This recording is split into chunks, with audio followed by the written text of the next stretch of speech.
Hey, Glenn, I haven't seen you in a while. I was just thinking the same thing, Cherry. How have you been? Good. How about yourself? Family staying in safe as they can? Pretty much. Yeah, my immediate family anyway. Some of my extended family has been impacted, but my immediate family, everybody's good. Good. Good, good, good.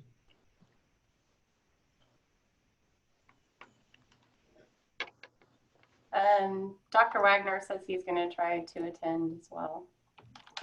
Dr. Jacob Wagner. Mm-hmm. He's in the waiting room. Oh, okay. Cool.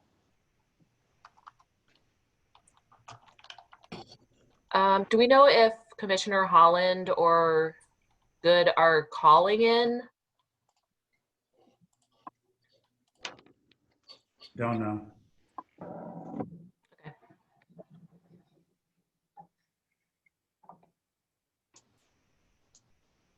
Hey, Eric. And then, can you see the waiting list, Roosevelt? Nope. All right.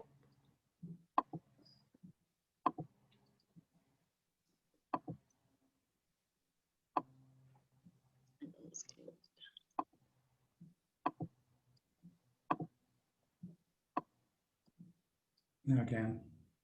Okay.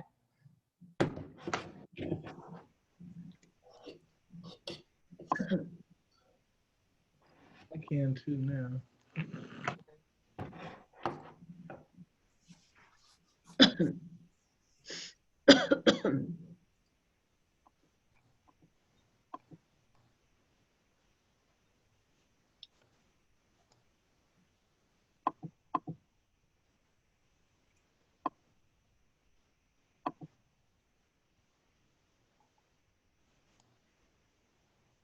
Is my picture too dark? Yes. Thought maybe you all could see something I couldn't see. Let me work on that.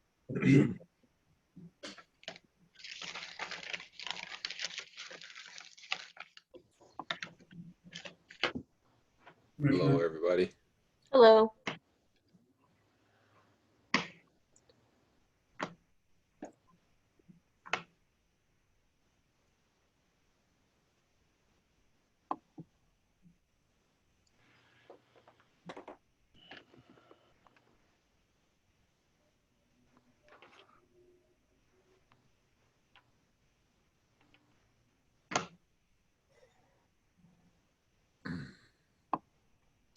So my screen, I can see you, but I don't know how to make it.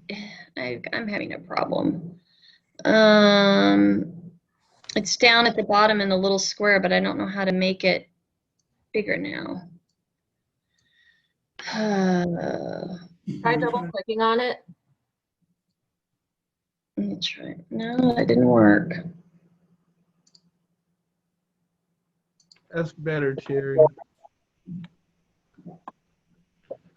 Okay, so we got 1 minute before the start of the meeting. So I'm going to go ahead and start letting folks in. Let Commissioner Holland in first. Hey, President Holland. Good evening. Hey. Oh, It's our librarian and park board chair, Jack Holland.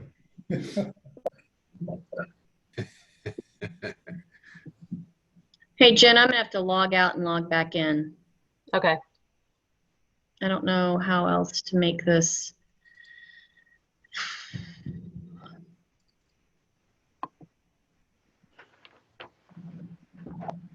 It's not.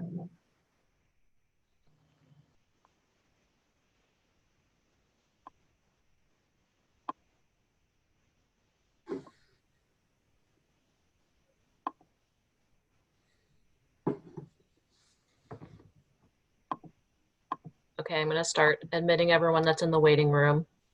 You want to wait for Liz? Nope. She'll be back. I'll have to admit her too.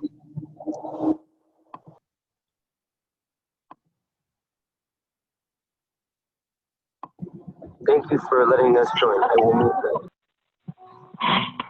Carrie Ann enough. All right, 7. Very top. Beautiful. Hey. So cute. 7. Oh, people out of tyranny for keeping it hard on. Now there's also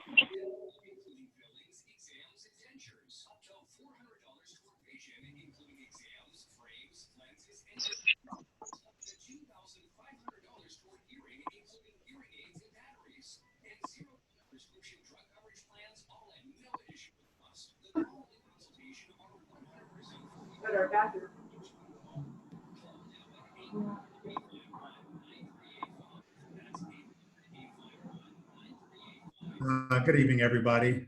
Thanks for joining us. People are still coming in from the lobby, so we'll just give it a few more minutes. And then I'm just going to ask everyone to just mute for right now, and then there'll be an opportunity for everybody to talk a little bit later.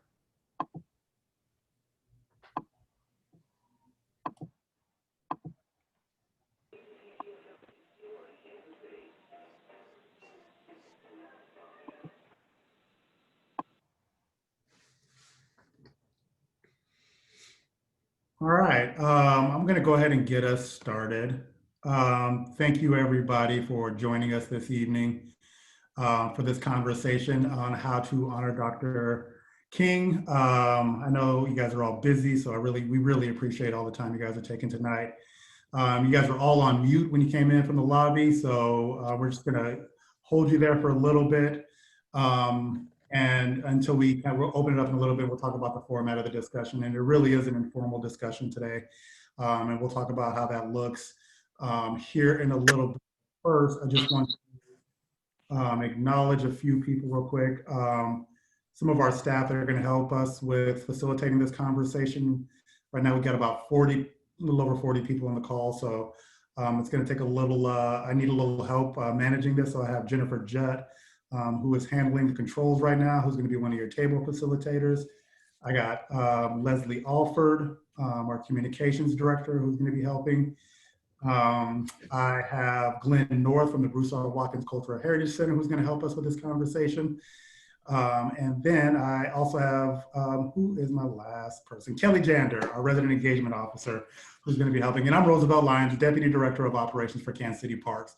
Also want to acknowledge the director of the department, Terry Reinert, is here on the call. And I'm going to turn it over real quick to Commissioner Chris Good, who's on the call, but also want to recognize President Holland from the Parks Board Commission is also on the call. And also Commissioner Scott Wagner is also on the call. And I don't know if there's another one, if we have any more commissioners on the call. I can't see every single person right now. But I'm going to turn it over to Chris to do a quick introduction and purpose, and then also any other commissioners who want to unmute themselves and talk as well. Thanks. Hello, everyone. Good evening. Honored to be here with you all. My name is Chris Good. I am a member of the Board of Commissioners for the Parks and Rec Department. Also a local business owner here in Kansas City. Public service, volunteering in this capacity is fairly new to me. So when you hear me speak, you just look at a regular old Kansas City citizen speaking. I thank you all for being with us today. I mean, we are in the midst of a global pandemic, so joining virtually can be challenging at times, and feel less formal than we would like, but we do what we must when we have to. Our goal tonight is really to listen, to really set the tone for engagement. We know that this has been a very, very contentious and challenging topic for years at this point. And so our only goal is to get to a resolution that really stands for Kansas City, not for the Board of Commissioners, for the staff, just any one faction or any one group. We really want this to be an honoring for Dr. King in a manner that represents Kansas City and what we can do when we come together. The stretch of roadway that is up for proposal comes from 350 Highway, goes to Swope Parkway and Volker, primarily to honor Dr. King.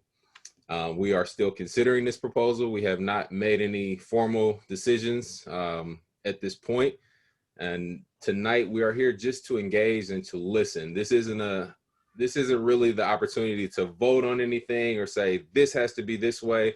What we're doing right now is we're diving deeper into the minds of a collective group of Kansas Cityans, people that have come in at 6 p.m. in the evening and say, you know what, I want to give my 2 cents on this topic. And so we're here to listen to you all and engage in a very meaningful way. That's someone needs to mute, if we could, or getting some feedback. If you can mute, that would help us out greatly. Appreciate that. And so we're not here, pushing answers into anyone's faces or saying, hey, this is the way it has to be, or this is what's going to happen. We're here to say this is a proposal that we do believe in, but we want to make sure we take the time to listen in a meaningful way, not just, you get a minute to say, I don't like it because of this, or I like it because of this, but a way for us to really dialogue about it and really get to the core of why we're even to this point and why it is so important to honor such a man as Dr. King in Kansas City. It's something that's long overdue. I think we all know that collectively, and we just want to come up with the best solution that hits all the criteria, and we'll never get to a full consensus, but we want to get as close as we possibly can to making sure that everyone's voices are heard. And so that's what we're here for. What I want to remind everybody is that, because I'm a board member, or Kelly's a staff member, or Terry's the director, we're Kansas City residents and citizens. At the end of the day, every single person on this call is a resident of Kansas City and loves this city. And so let's make sure we keep the tone of Kansas City correct. And let's make sure we understand that we are in the midst of a global pandemic. It has been a challenging time for us all in so many different ways. And so let's keep our passion, but make sure we do it in a way that is collective and uniting. At the end, we all want the same thing. We want to honor Dr. King in Kansas City in the way that makes the most sense for us as a city. And so with that said, we're excited. I will hand it back to Mr. Lyons so he can take us through the presentation. And we'll be here standing by to include our thoughts along the way. So thank you very, very much for being here. And we look forward to engaging in a very, very meaningful manner with you all tonight. Thank you, Commissioner Good. Commissioner Holland or Wagner, or I think there's commissioners. You guys want to say anything or anything here? I'm great to just get started, Mr. Lyons. Awesome. All right. So this format is going to be a little bit different tonight. So I know everybody came and you have ideas, and probably some of you have really strong opinions and passionate about things. The goal tonight is exactly what Commissioner Good said, is to create some conversation for us as park staff and commissioners to listen to you, mostly for you as a community, have this discussion with each other, not just with us as staff. So we have a little bit of a different format here, which is going to be helpful. We have right now over 50 people on this call. So in order to allow everybody a chance to speak and to be heard, we're going to be breaking out into some smaller groups. We're going to have some table facilitators, some of our staff facilitating those conversations, documenting what you guys all say, and then we're going to report that out at the end so that we can try to maximize the amount of time so that you can have a conversation with your neighbor about topics in a meaningful way versus you just, giving your to the Parks Board here. So that's going to be the format we work through tonight. Before we get there, we're going to do a couple of things. First, we're going to set some ground rules just for the discussion, just so everybody's on the same page. We're going to get a little history. We'll talk a little bit, about 20, 25 minutes about how we kind of got here. So we'll hear from Eric, staff. You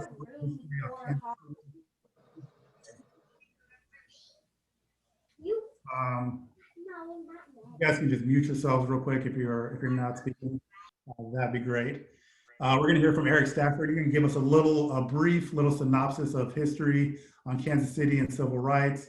And then I'll give you just a kind of a 50-foot view on some milestones and actions that have kind of gotten us to this point. As far as this MLK honoring and renaming, this has gone through a couple mayors at this point and multiple kind of actions. So I'll kind of give you a summary of that, then we'll interview discussion, and then we'll reconvene and report out our findings on that. So that's kind of the format we're going to use. We'll also do some introductions in those groups, so small groups, so we'll allow everybody to kind of get to know each other as well.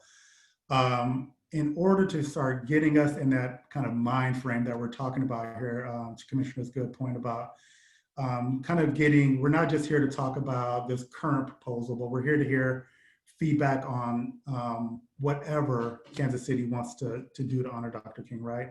So this is a deeper dive into this conversation and is going beyond just tallying marks and saying this thing gets the most vote and this is the winner or this is the loser, but really giving some voice to that conversation about why these things are important and why it's important to you and why it's important to us as Kansas City.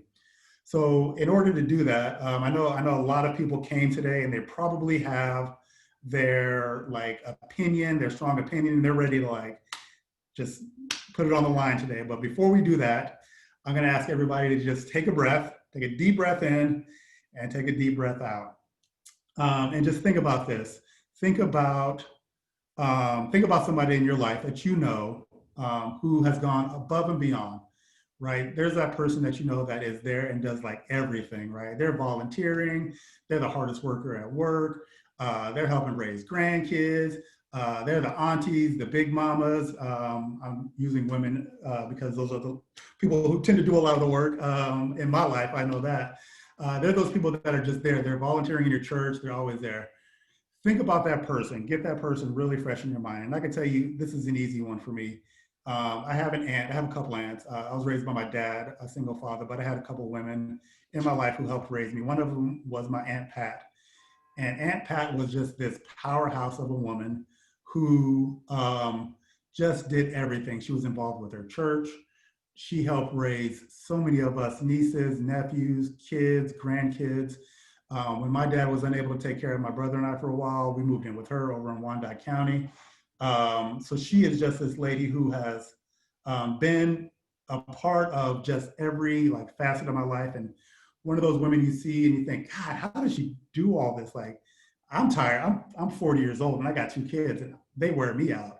So I can never imagine how she just continues to take on more and more. So when I think about people I would love to honor, if I had the privilege to honor somebody, it's the Aunt Pats of the world. So I want you to think about that person, and I want you to have that person in your mind as we start this discussion and think about how you would like to honor that person. I also want you to have that person in your mind when we start this discussion because I like to imagine Aunt Pat sitting right across from me when I'm in a heated discussion because it will moderate the way I talk to people, right? I got caught cussing one time in front of my Aunt Pat, and I'll just tell you that was the last time I ever did that. So, so just keep that person in your mind as we start having these conversations. Keep it civil, respect each other, and we're going to talk a little bit about some ground rules real quick. So Jen is going to throw up some ground rules up on this screen real quick. These are some that we usually use for meetings like this, just so that we can make sure that everybody has a chance to contribute, everybody has a chance to be heard. Our goal, again, is to walk away with a positive experience here for as many people as we can.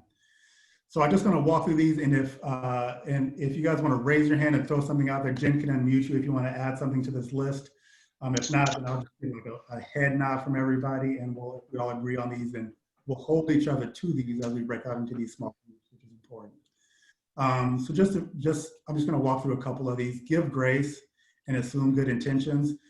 Assume people are here because they have the best of intentions and they want to see the best for Kansas City. It can be really easy to start assuming people have some intentions that may or may not be there. So just set that aside for today. And ask everybody to share the air. So that just means give everybody an opportunity that wants to speak up. If you're one of those people that are quiet, I'm a proud introvert. If you're one of those people that are quiet, I'm going to ask that you step up a little bit. if you're one of those people that are always talking and want to get your point across, I'm going to ask that you step back a little bit. I'm really going to ask the group to try to help police that and keep us all in line. Everybody's idea is valid here. All your feelings around these are valid. There's no bad idea. There's no bad emotion around this. So everybody just keep that in mind. Listen to understand. So I know sometimes we listen and we're just waiting for our rebuttal and can't wait to get our word in. But again, take that deep breath, think for a second, and just try to listen to that person who's talking to try to understand what they're asking and what they're trying to say. Be direct, concise, and intentional. Share your unique perspective. That is the thing that makes us great here, is by sharing all these unique perspectives, it adds to the conversation. So don't undervalue that. Share your experience, but not others, right? Speak for yourself. Don't speak for anybody else, right? Well, my neighbor down the street says that, or I heard that. That's all well and good. But today we're here to listen to you and not the person that's not here. Speak honestly and just try to use some I statements. No, you are doing this, or you think that. Just try to keep it focused on you. So those are just some ground rules. If anybody has anything else, raise your hand, and we'll just take a couple of minutes, and Jen can unmute you. You can add them in here. If we see no hands, then I'm going to assume that everybody is in agreement, and we'll move on with these.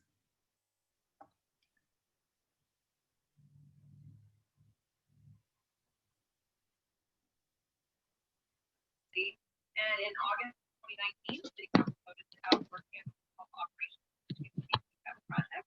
And then we worked on the. All right. Well, hearing no dissent, I'm going to say that we're all in agreement here. All right. So just keep these rules kind of in the back of your mind as we get into our small groups and have some discussion. And please be respectful of everybody and respectful of everybody's time here. Okay. Jenny, go ahead and take that down. Thank you. So now what I'm going to do is we're going to get a little brief history, about 10 minutes. Mr. Stafford here is going to give us, he's a bit of a historian here in Kansas City, very knowledgeable. He's going to give us a little brief kind of synopsis on kind of the civil rights era here in Kansas City, so we kind of get grounded in this conversation. And again, stepping outside of this street or that street and keeping this conversation focused on the big picture here, okay? So I'm going to turn it over to Mr. Stafford and let him have the floor, and we're going to give him about 10 minutes, and I'll be back with you.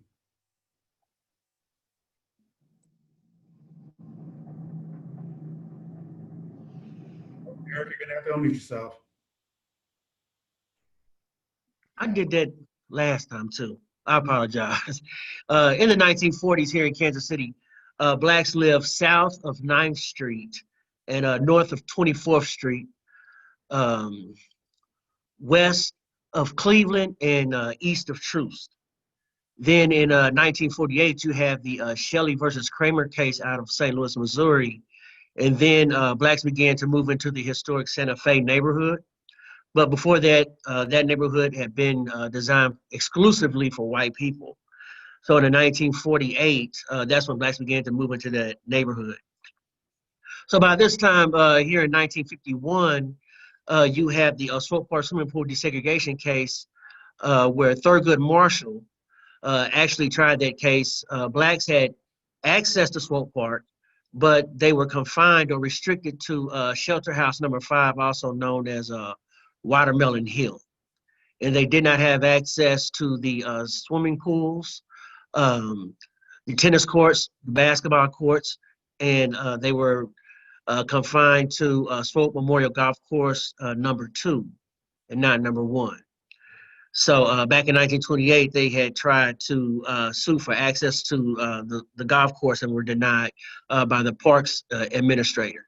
So Blacks were funding Swope Park, but they did not have access to it. So in 1951, Thurgood Marshall, he tried the Swope Park swimming pool desegregation case, and he was successful, and Swope Park shut the swimming pool down for 3 years. That was 3 years before Brown versus Board of Education, Topeka Brown versus Board of Education. So you also have in 1953, you have the Emmett Till case out of Money, Mississippi, and everyone is familiar with that. So this is just the climate of as to what was going on in this nation. Then in 1954, then you have Brown versus Board of Education. And during this time, you have redlining as well and blockbusting. And so the neighborhoods and the schools flip-flop. So between like 1954 and 1973, you have schools like Paseo High School, Central High School going from 90% white to 90% black. So it was a reflection of two things parallel, real estate development and education here in Kansas City. And then, blacks began to get more politically involved as far as taking charge of their own neighborhoods. So you have organizations like Freedom Inc. That was formed in 1961. Also you have the Montgomery bus boycott that was in 1955. And that's when Martin Luther King comes on the scene. So it was around, and then you have sit-ins in Wichita, Kansas as well in the 1950s in this area. So by 1963, you have Bruce R. Watkins and Earl Thomas. They were the first blacks to serve on the city council here in Kansas City. And then in 1964, Freedom Incorporated was responsible for the passage of the Public Accommodations Act here in Kansas City. And then in 1968, of course, you have the assassination of Martin Luther King, April 4 of 1968. But before then, he came to Kansas City in 1968. Chester Owens has a picture of him actually in at the TWA Lounge. He was going to speak at Kansas State, and he stopped here in Kansas City. And he took pictures with some of the leaders from here in Kansas City, Missouri, and in Kansas City, Kansas.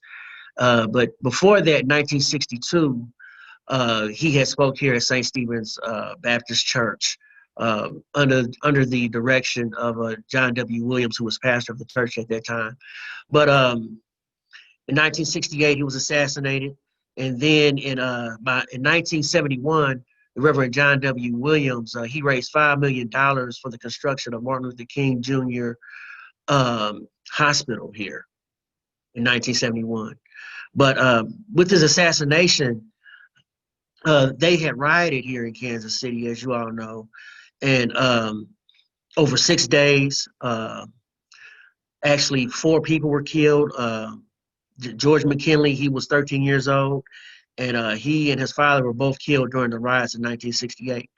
But during that time period, that same year, you have the BEU that was formed here in Kansas City, which was established by Curtis McClinton and Jim Brown, the great running back for the Cleveland Browns.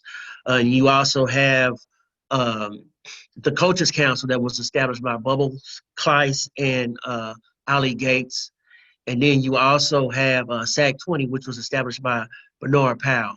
And then, as I mentioned, in 1971, you had the Martin Luther King Hospital, and that was established for black doctors to practice on black patients, because before that, that was Wheatley Provident Hospital was the only hospital that allowed black doctors to practice. But then Martin Luther King Hospital in 1971, it was open, and black doctors once again had a place to practice after Wheatley Provident Hospital had kind of ran its course. And then there's a park today that's located right off Brush Creek, named in honor of Dr. Martin Luther King Jr.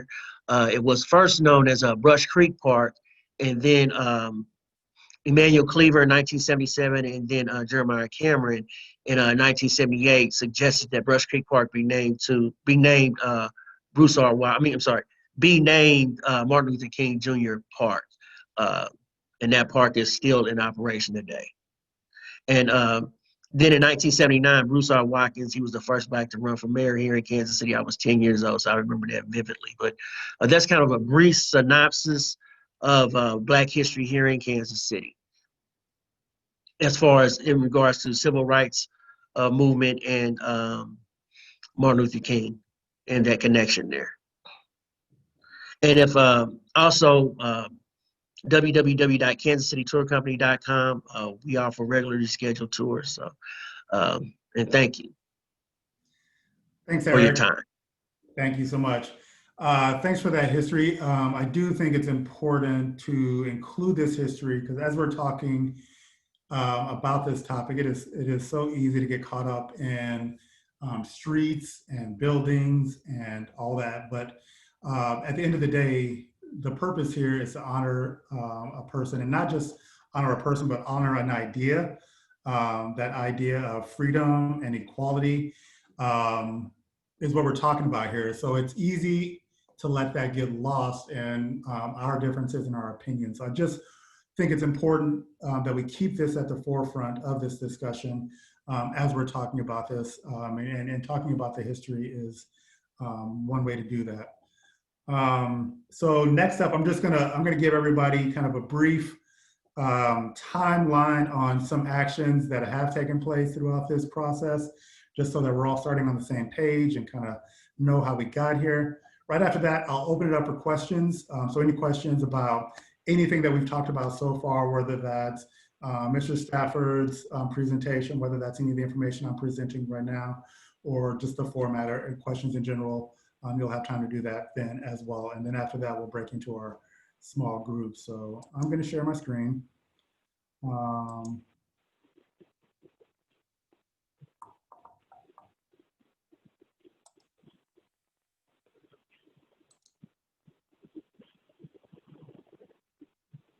So you should see my screen here. So I just want to talk through kind of briefly how we got here and talk about some major actions that have taken place. Some of you may know and some of you may not know.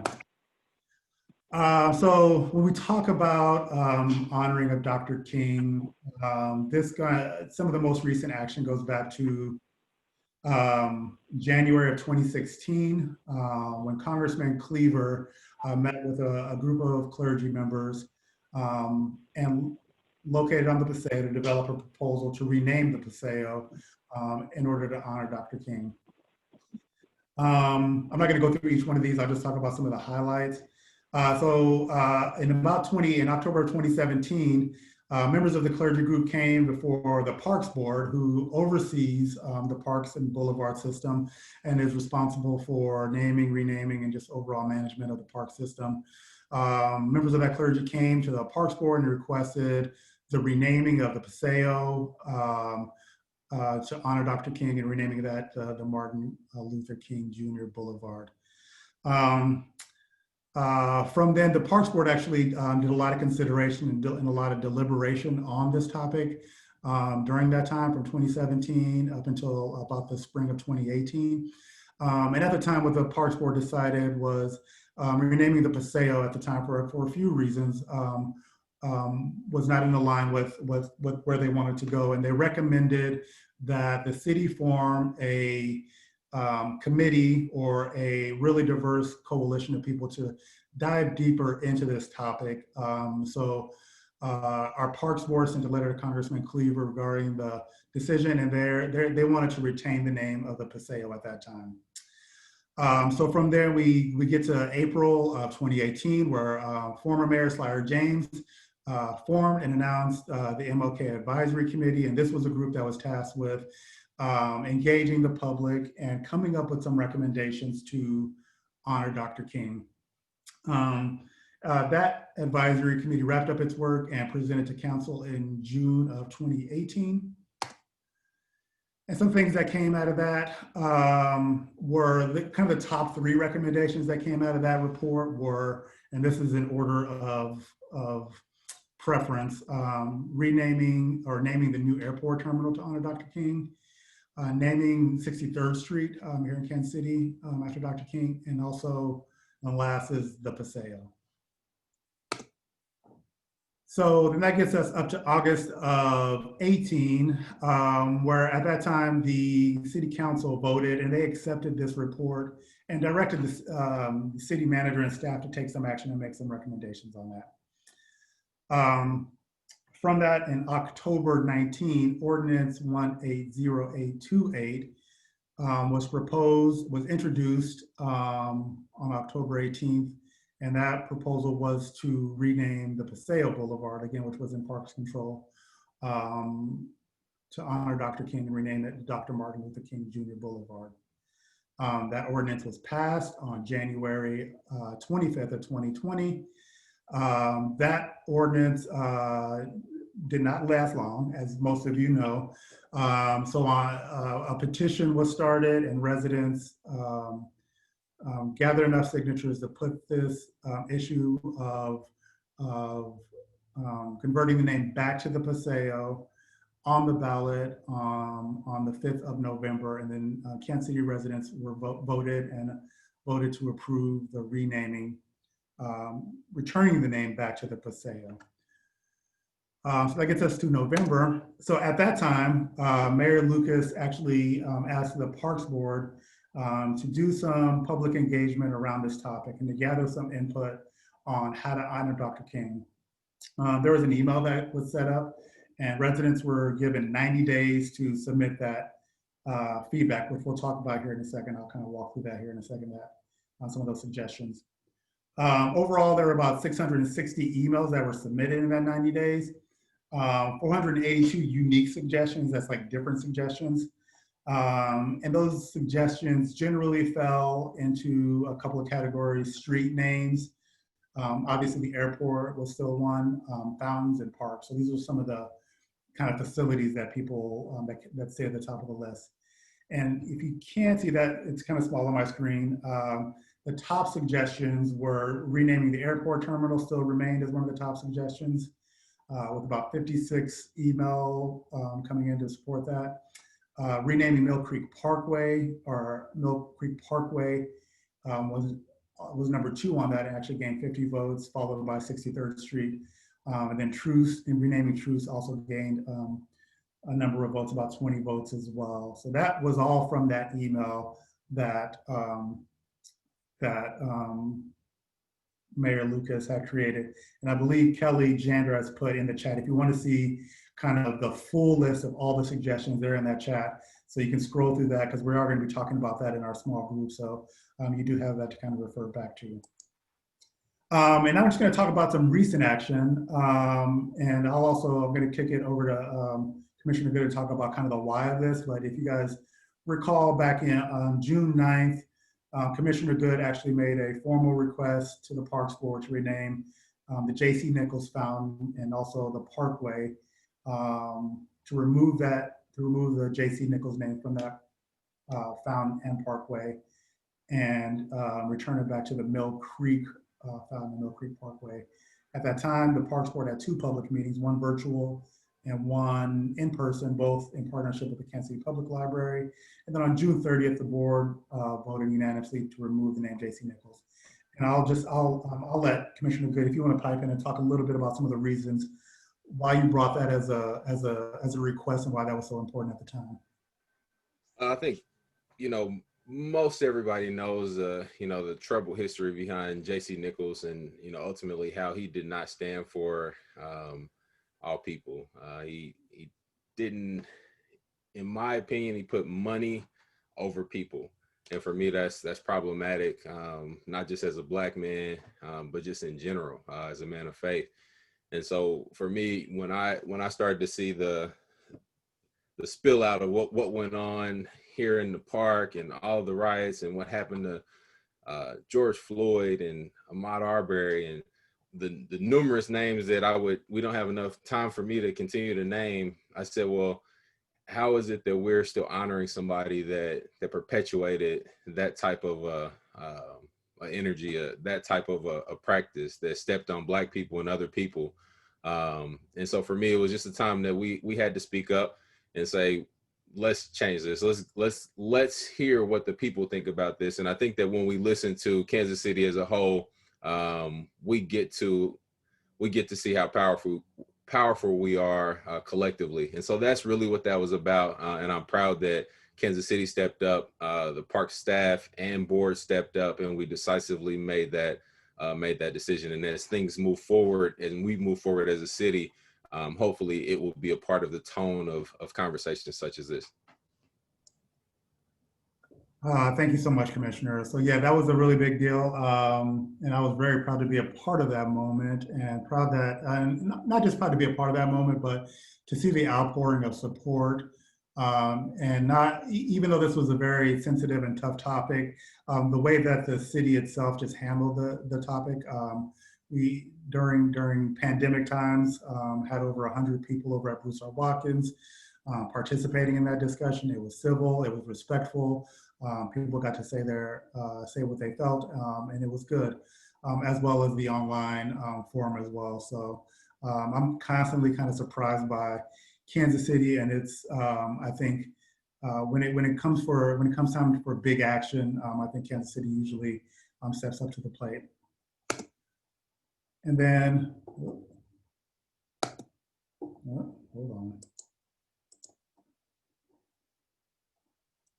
on. So then we have one of our most recent actions right now is the current proposal to honor Dr. King, and just a little bit about how we got here. So back over the summer, park staff, and actually even prior to the summer, Commissioner Good, Terry, and I met with members of SCLC, I think back in February actually, to talk about kind of a way forward, because we do think that it is worth, we think this conversation, we did not want it to die there. We wanted to continue the conversation. I think in general, Kansas City is looking for that way to honor Dr. King and what's the best way to do it.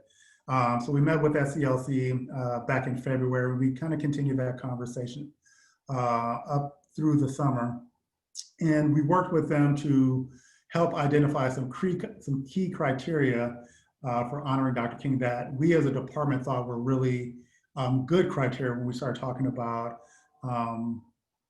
ways to honor Dr. King. And some of those four criteria were, they wanted a parkway or a boulevard.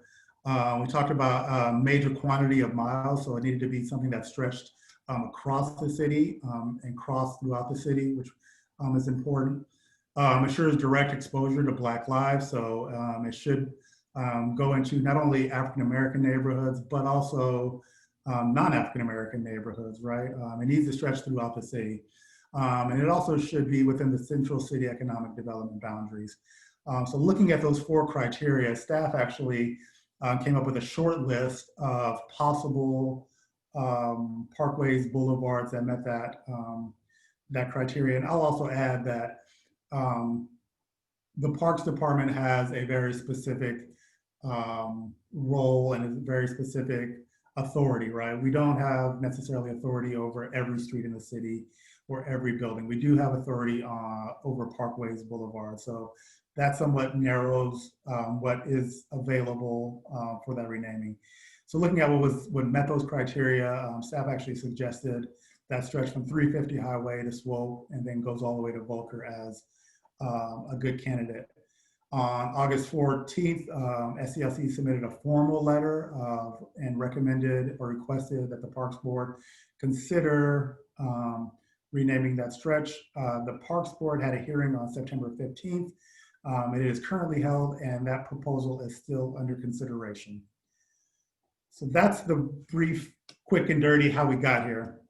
Again, I do want to help, I do want everybody, while we have this proposal here, one of our goals today is to broaden this conversation, right? This conversation shouldn't be a either or, yes, no, binary kind of choice, right? This conversation should go deeper, and the goal here is to get as deep as we can and talk about this, the whys, the whos, why is this important to us, right? So just going beyond that, of course, we in your small groups will discuss this proposal, and we welcome feedback on this proposal, but we're also going to ask you to think bigger and what else could we do, or if there's anything else on the table that we as a city have not considered, and we feel like the best way to do that is if we're doing it all together. So I'm going to end that slideshow and then hopefully stop sharing. Jen, did I stop sharing? I don't know how technology works. Here we go, hold on, stop sharing. And so now I'm gonna open it up. I see there are questions or maybe there are comments here in the sidebar. So I'm just gonna open it up for questions. I believe you should have the function to raise your hand or take yourself off mute. We have right now on our agenda about 20 minutes for questions. We don't have to take all that time, but I'll open up for any questions that people wanna ask or any clarification people need at this point. And I don't have all the answers, so if you think that's going to happen, sorry, but go ahead.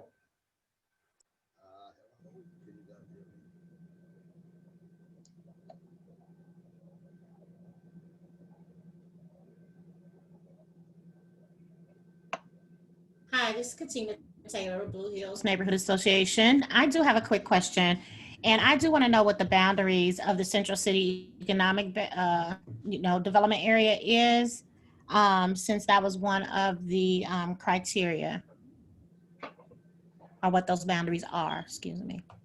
That's a good question. Let me, if somebody knows the answer to that, I don't know that off the top of my head. Give me about 5 minutes, and I can have one of my staff do a little research and then get you that answer. It'll just take a second, but I'll have that answer for you in a second. Okay. I believe it's Paseo to Indiana. Thank you, and thank you. So that's the east and west boundaries. What's the north-south boundaries, if any? 9th Street to Gregory. Thank you. Gregory.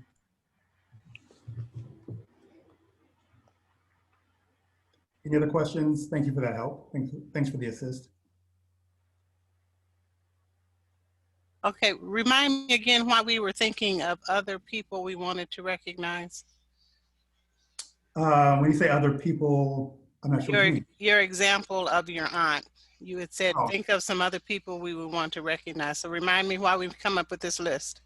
So this is not to generate a list. This is just for your personal thought. When we start talking about how to honor people, you don't have to share this at all with anybody. This is just for your personal thought process. This is just to say, let's not just get focused on a street or, our opinion. Think about if you had the choice to honor somebody that was really important in your life, how would you do that? Don't have to share that. That's for your own personal thought. Does that make sense? Okay, thank you. Yep. All right, and if you're gonna introduce yourself, please, if you do, raise your hand. I can't see everybody. I'm sorry, this is Forresting Beasley. Hey, Ms. Beasley, how you doing? Hey, this is Kima. Did you guys get the boundaries? We did get the boundaries. For the CCED? So if anybody missed them. 9th to Gregory, Paseo to Indiana. I'll type them in the notes. Yeah. Okay, just making sure. This is Katina again, and I do have another question. So as we continue these conversations around the options that have been proposed, Volker, Swope, and 350 as the top kind of the ones that have stood out, do we have any information about if we were to rename Swope Parkway, how that would have possibly an impact on Swope Park, if any, or things like that? Anything, other things that are attached to those names? I might ask my boss, the director, to jump in on that. It wouldn't, if we decided to rename that stretch of highway at this point, it wouldn't necessarily mean that you would have to rename the park, or it should not affect anything. It would just be specific to that proposal. The current proposal would be specific to that stretch of road we just named. Anything outside of that would require kind of a separate request or proposal. Terry, if you want to jump in there or tell me I'm wrong, then. No, you're pretty almost right. So we're only talking about the east-west section of Swope Parkway. So Swope Parkway would still exist from where it takes the turn now to go north-south. Swope Parkway would still exist from there all the way into the park. The idea was that if we change this name to Dr. Martin Luther King Jr. Boulevard, it would allow us to front the park, the King Square Park, with the roadway similar to what we have in other locations. And then just looking at opportunities to kind of click off as many of the things that we're hoping to get out of the honoring. That is how we came up with that section.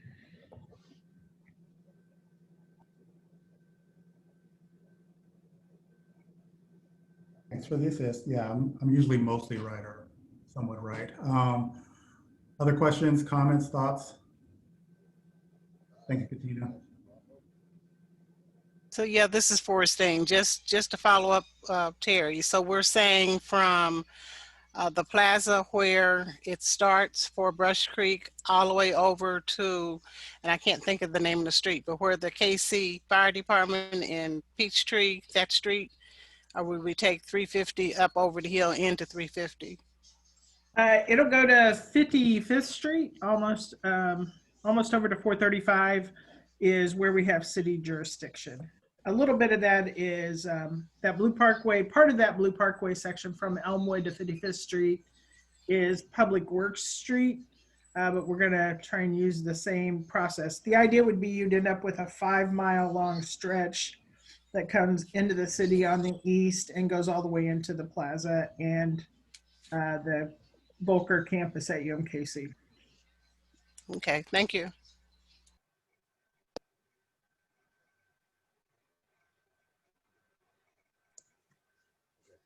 Any other questions? I thought I saw a couple of people raise their hand. I can't see those now. So Jen. Roosevelt, Yes. would you like to address some of the improvements that are happening at MLK Park?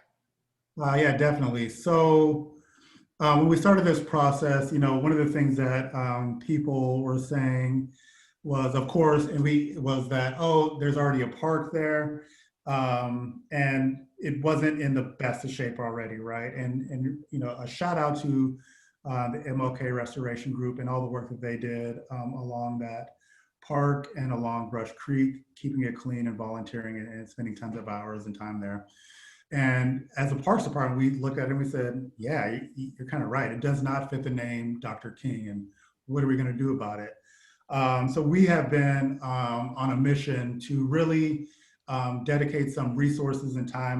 That park itself is one of our top priorities. So last year,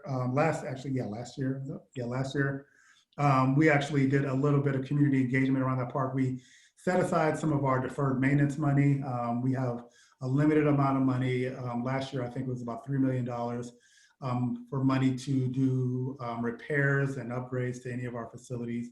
$3 million doesn't go very far when it comes to all the assets we actually manage.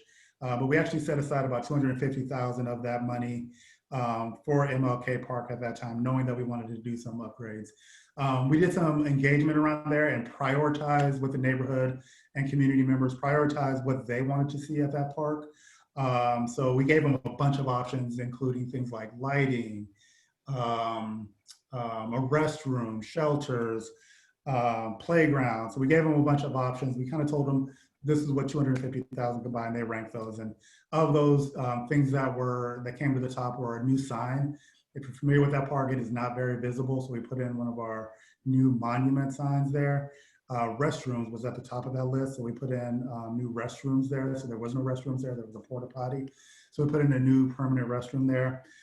We had already done some minor upgrades to the tennis court there. We did a new extension of the walking trail, and in Richard Allen, if I forget something, please feel free to jump in there and pipe in. So that's what we did with the deferred maintenance money we set aside last year. And at this point, we kind of look every year and decide, we have this list of priorities in our that we kind of work our way down. So outside of that, we also were approached recently by the 15th Mahomes Foundation. This is Patrick Mahomes Foundation that he started, and they came to us and said, hey, we want to do something really big. We want to do a destination playground, an all-inclusive kind of destination playground that's going to be like the biggest and best for Kansas City. And where are you guys interested as Parks and Recreation? Of course, we said, yeah. And then they said, where do you want to do this at?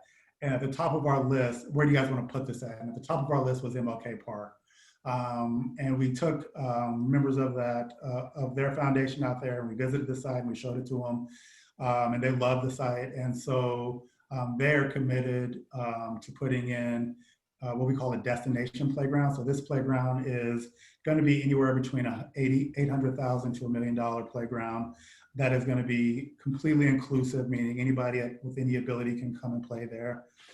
We did some engagement. We put together a community design team to help inform that design with members from all across the community to help kind of inform what that design of that facility looks like. And the theme of that facility is actually, it's a play site, but it's actually centered on the civil rights, kind of the civil rights fight. It's centered around social justice and civil rights issues. So that is the theme of the playground. So there'll be, it not only be for playing, but also you'll learn while you're there. So that's the goal of that site. That's what we call a play site as opposed to a playground. So it should be really cool and probably it's a one of a kind play site that is not, there's not one, there won't be one like it here in the country. So yeah, we're excited about that. We also recently were notified by AARP that we're receiving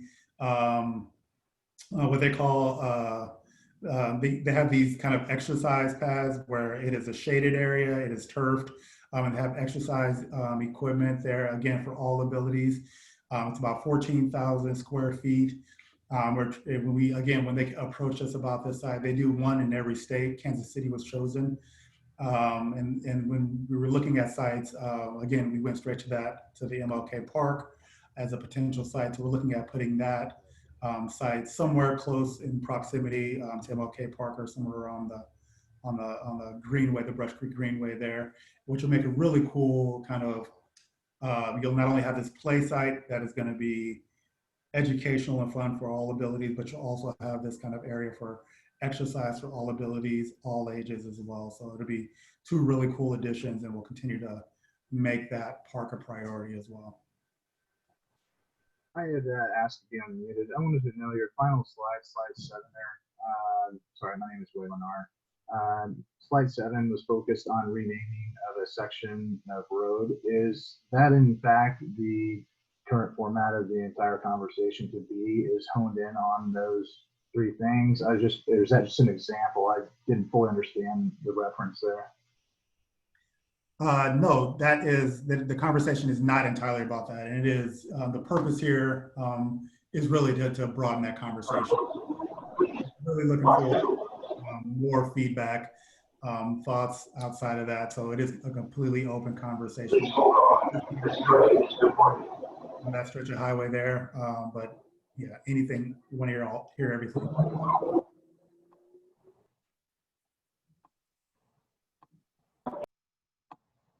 Anybody else? Mr. Lyons, how are you all planning to address safety access to that particular park with all those improvements? I anticipate that a lot of young people will want to do it. It's in a really unsafe, in my opinion, place for them to get to access-wise. What is being done to address safe access to the park? So we actually, one of the things we are, I might let my boss jump in on this one. One of the things we've talked about is that whole greenway there is that kind of needs to have a master plan that really addresses that entire stretch from the Paseo down to Cleveland. I'll let Terry jump in there kind of on some of the other feedback, pedestrian bridge and things like that that we talked about. Yeah, I think you're spot on, particularly connecting the neighborhoods from the north to the park. So in the master plan is a pedestrian bridge at Woodland. And the idea is you would create a cultural corridor, because we don't have a better name yet. So the north side of the creek that runs along Cleaver to that trail would be enhanced with some, calling them nodes, but basically some areas where we could recognize local civil rights folks and also use them for entertainment and education centers. So imagine that you are in the park, you walk over the bridge down to Freedom Fountain. That amphitheater needs some work. It needs to be raised up. It's too low and floods too much. So the amphitheater down there, then you would walk across to Bruce R. Watkins, and then there's a PIAC request in right now to make that connectivity on a safe trail from Bruce R. Watkins back to the park.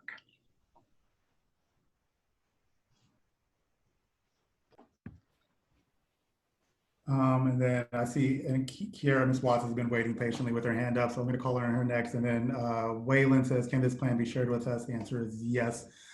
We could send out some documents after this meeting to everybody here. Ms. Watts? Hi, I am Kira Watts with ADOS Kansas City, and I have one clarifying question and then a comment. The first is with the Mahomes Foundation kind of stepping in and saying they're willing to donate the funds needed to renovate MLK Park. I believe it's at between Wayne and Cleaver. With that plan seemingly, you know, it is in the works or it could be in the works, are we talking about doing additional honoring of MLK, like the park renovation plus, or is that now the emphasis? And if it's that, and I noticed there's been a lot of direction towards like building or naming something. And MLK's later years, he really put an emphasis on economic uplift for Black Americans. So I was wondering if instead of putting so much attention towards like a road or a park, perhaps something else could be done. I know there were other suggestions that could have more of a economic impact than a road would. Just Yeah, so Boss, go ahead. Yeah, I was just going to say, when we were going over the criteria, one of the things that that we think was important is that it needs to be in an area with an economic opportunity, and there's a lot of potential development happening by some nonprofit and some minority developers along that stretch. So we thought that fit in well, but this is the best way to honor Dr. King. And if it ends up being the park plus a road, plus an annual event, plus a curriculum for third graders, I think we're wide open on what that is. So I don't want to get for sure the park is not it, but we acknowledge that the park needs to match the name. So yeah. okay, thank you. Could Yeah, I I think jump definitely. in? Go ahead. Yeah, I'm sorry, I don't see a raise hand thing, so can you hear me? We can, go ahead. Yeah, okay, thank you. I thought Kiara hit on a point that I've been sort of dwelling on, and that is hearkening back, Chris, or Roosevelt, sorry, to your early comments, is are we honoring a person or an idea? And I think my perspective would be to cast the net wider and embrace a corridor or some real estate and some infrastructure that reinforces an idea of the advancement of the Black community. And it starts with Martin Luther King. I guess my template for or example of something similar to that is the National Mall in Washington, D.C. And there you have the Washington Monument. And in our case, it could be the MLK Monument. And then you have a number of other structures, facilities, placards, zones dedicated to different people with different ideas, whether it be Lincoln or war veterans or whatever. And if we were to do such a thing, I think it would set the idea in place that we want to put together something that honors the history and the current status of things, but also leaves plenty of room for the future. And it could be added to, and maybe eventually, if there's capital available, to put up a pavilion honoring and maybe a sort of a semi museum kind of thing where people, it could be considered more of a destination. I guess that's the sum and substance of it, and it really certainly expands on the original idea, but is that a consideration? Of course. I mean, the purpose of this meeting is to get everything on the table, Mr. Kaufman. So I'm going to ask you to hold on to that idea, because you're going to discuss that in your big group, or in your small group, I'm sorry, along with everybody else. So definitely bring that topic up in your small group. We are gonna break out in our small groups where we can actually dive a little deeper and talk about actual suggestions and pros and cons and all that. I do want to, if there's any more questions, we have just a couple more minutes.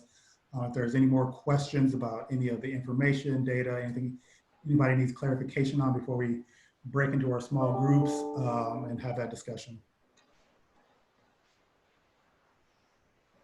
Hello, my name is Lucille Douglas, and I didn't hear, in naming what the city has done, I did not hear Martin Luther King Jr. Middle School.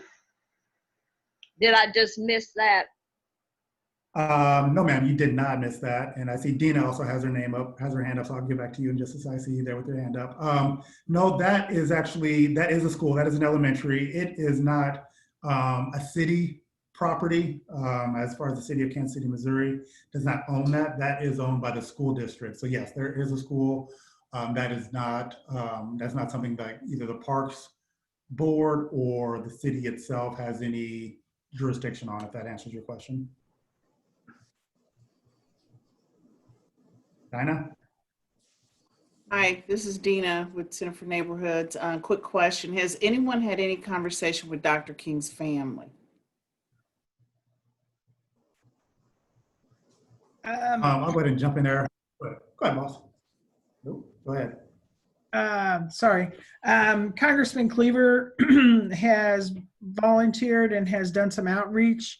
I believe there's been some COVID conflicts on time, but that is our best, that's our best connection that we are aware of. But if someone has a better connection, absolutely, we would want them to be included.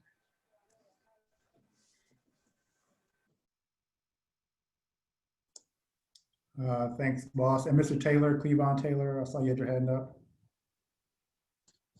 I was saying I'll just go ahead and wait till we go to breakout, because I think what I would like to say is a little bit longer. So I would do it in breakout and then come back. Awesome, I appreciate that. And just so everybody knows, this is being recorded, so that we'll post it on our website so people can go back and take a look at this and share it as well. Sorry I didn't say that at the very beginning. Any other questions before we get into these breakout groups? Roosevelt, there was one question about whether or not we've had contact with Missouri State Parks. I can't, Terry, you could jump in there. I haven't had any conversation with Missouri State Parks on this topic. Terry, if you've had any conversation, yeah, no, to answer your question, not mine.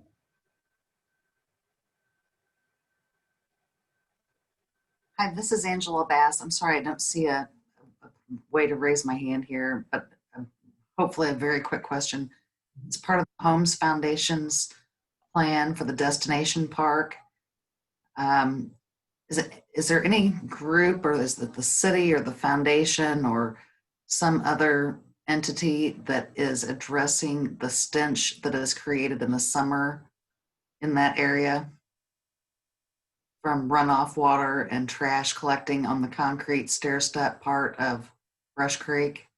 I mean, it's going to be a beautiful, beautiful park and all that. I understand that, but if it smells bad in the summertime, it's just not going to be good.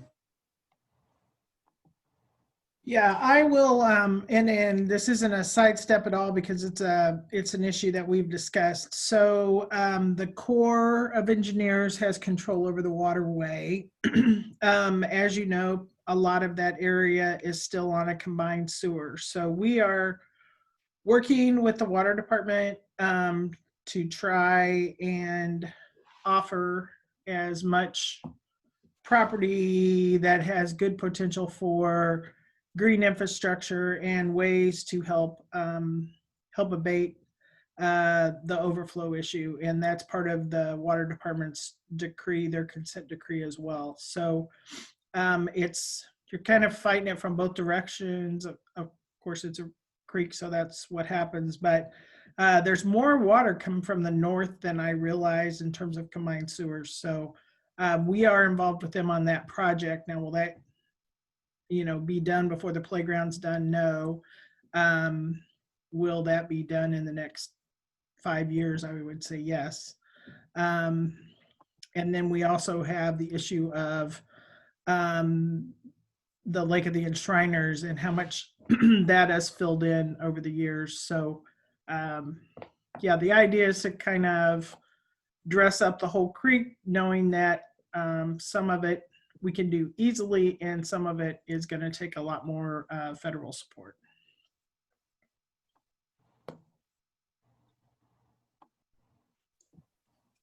Thank you. I know that's a huge question. Big, it's a long-term thing. Thank you. It's definitely a topic that we discuss frequently and regularly. Know that that's just it's a huge priority. Thank you so far. Really great questions. Anybody else have any other questions before we break off into these groups?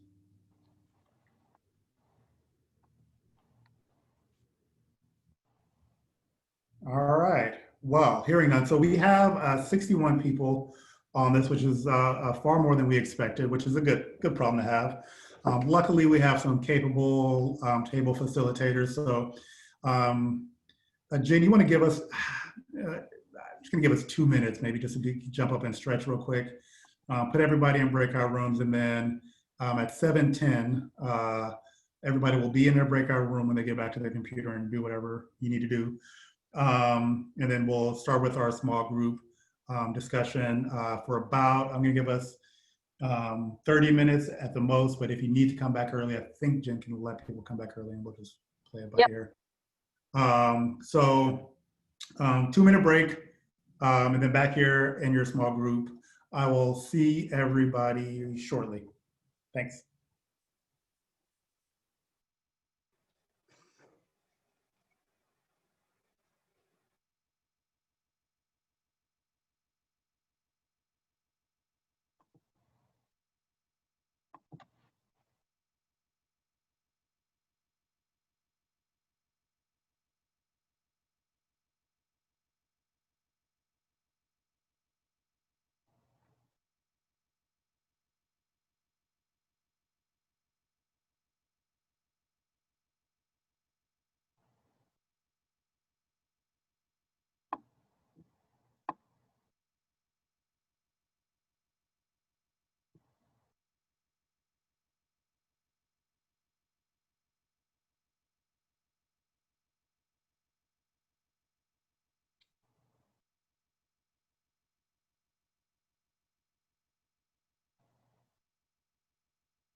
things that I've noticed that I think all of us are starting to see is that there's this desire and passion to actually have a lot of inclusiveness within the community, and one that I feel that I think it's important to also raise is sport. And I know there's tons of sports, and we have an opportunity to have an amazing athlete like Pat Mahomes and the glory that the Kansas City Chiefs have had, and now you have Sporting KC. And just today, they've announced that Kansas City will get a new women's professional soccer team for the Kansas City community. So just taking into consideration a lot of this growing platform that's going from different sports, and seeing, for example, I drive by 12th and Prospect, and I see a new futsal court there being constructed and built, and it's consistently overwhelmed with children, and it's in an area that is known to be of a high crime rate. So taking into consideration what that facility has done to its community within the last 3 months, I'm just curious to see how we can have an even more inclusive court in those areas that can go broader than just futsal courts.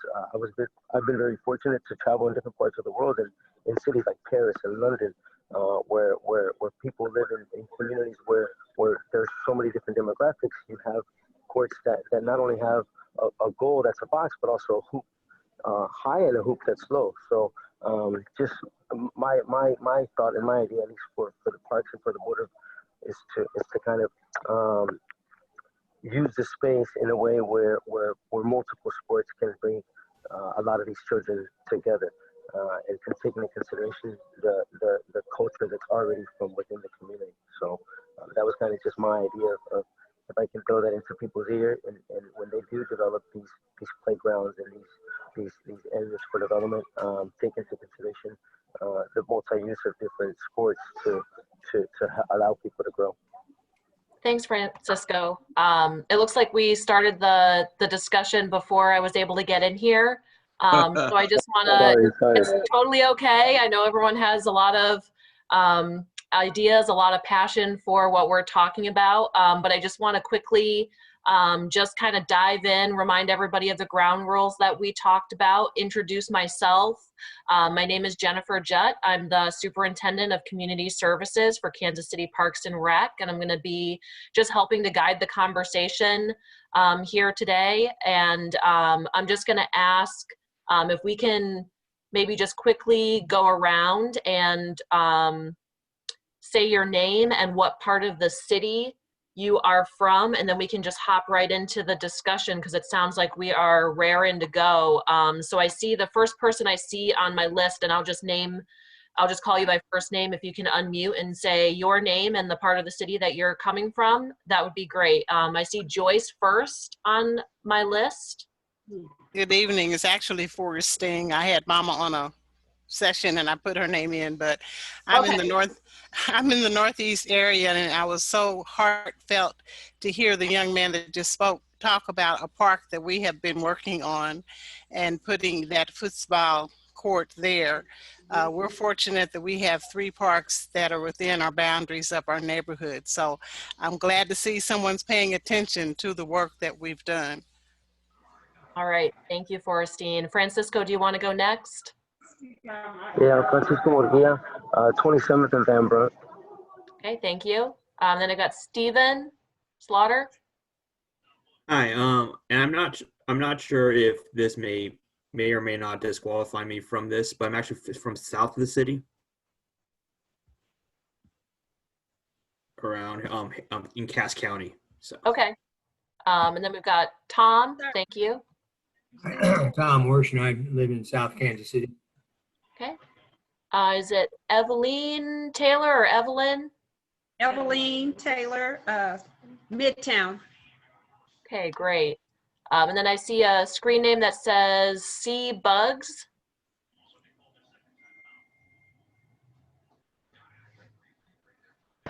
Actually, it's Cordelia Black. I'm Midtown as well. Okay, thank you. Okay. And then I also see Donald Rankins. Hey, hi y'all. Donald Rankins Jr. I am from the southern part, like 82nd and Troost area of Kansas City. Nice to meet you. All right, thank you. And I think I got everybody. If I missed anyone, feel free to speak up. I do also just want to highlight two things. This discussion is going to be recorded. And then we also have KMBC 9 News joining us in our discussion, just participating. And what I would also say is if you're just here to listen, that's also okay too. And we can just kind of open up to some discussion. Now we've got about 25 minutes left of our discussion, so we want to just be mindful of that and give everybody an opportunity to say what they'd like to say. Try to keep it as concise and direct as possible, like we established in our ground rules, and give everybody an opportunity to speak and be heard. Sounds good. So I'm opening it up.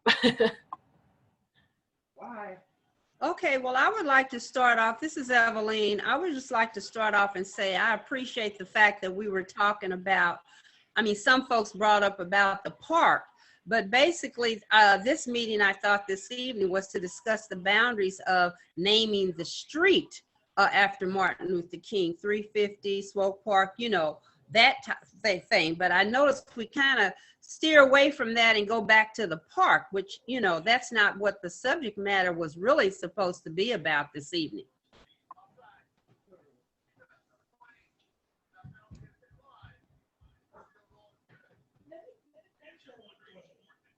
That's all I had to say on that. I think that's a fair point. It's a broader conversation than what we were talking about earlier. And this is Forresting. I might say that because we were talking about Dr. King, the discussion did go further into how to build up the park once they brought up the fact that that was named after him, and how if you had that park better improved, how it would complement the street if it was named after him as well. Personally, I would like for us to be different than the rest of the country.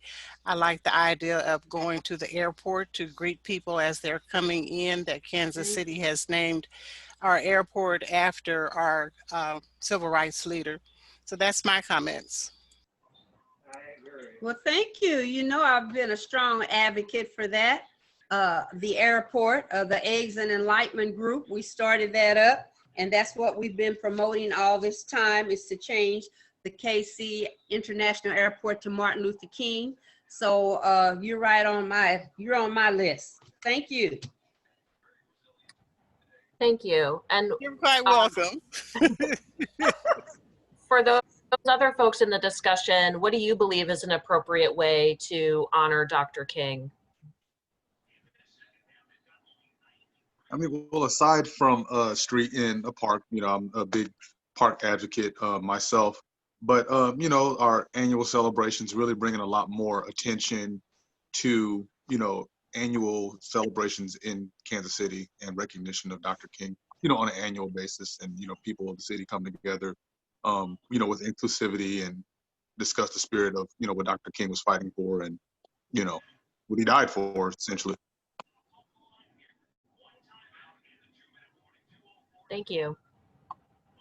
I think I'd like to also add that we are excited to hear what others want to invest into the community that would also foster the celebration of Dr. King, but not to get sidetracked on our main purpose, but to also say, yes, we support improving that park and that portion of the community as well. So we don't want that to fall off. So let us know when we're discussing that in more detail so we can be champions for that as well.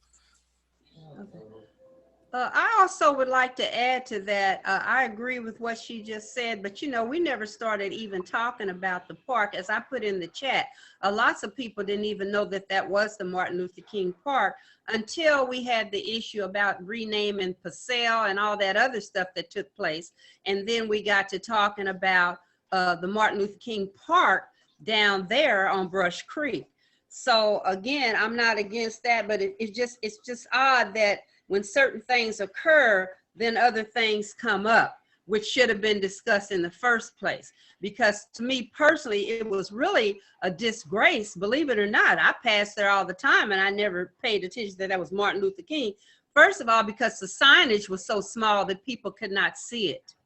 And so it's just odd that these things come about. Even our city council people tried to criticize the community, and I'm not calling any names this evening, about how the park looked and all of that. And this was one of the individuals who was on the finance committee who could have done something and helped with.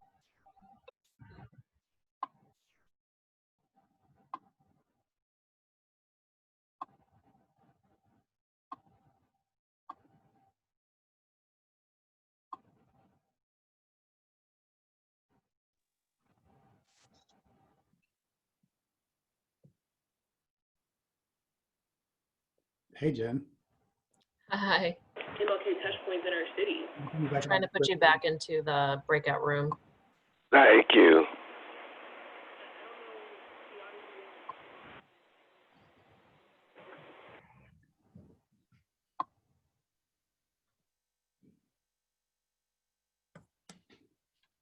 Roosevelt, are you still there? Yes. Okay, let me try one more time.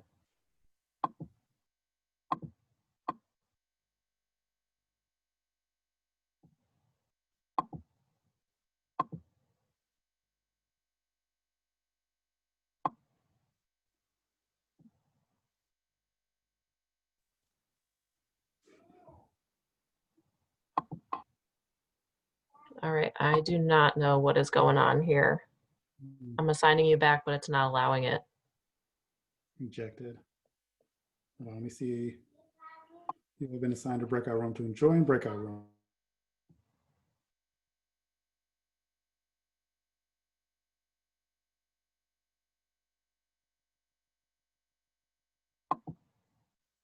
South edge of that roadway, what like business uplifting and such. Could I just quickly mention something about that? And I did put that in the chat as well, because I believe the Swope Builders had.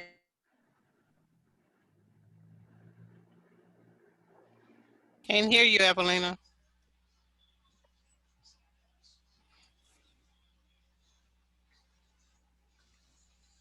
Evelyn, I think there's an issue with Or your that. microphone. But that was a concern. We can hear you now. Okay. Yeah, you went completely out.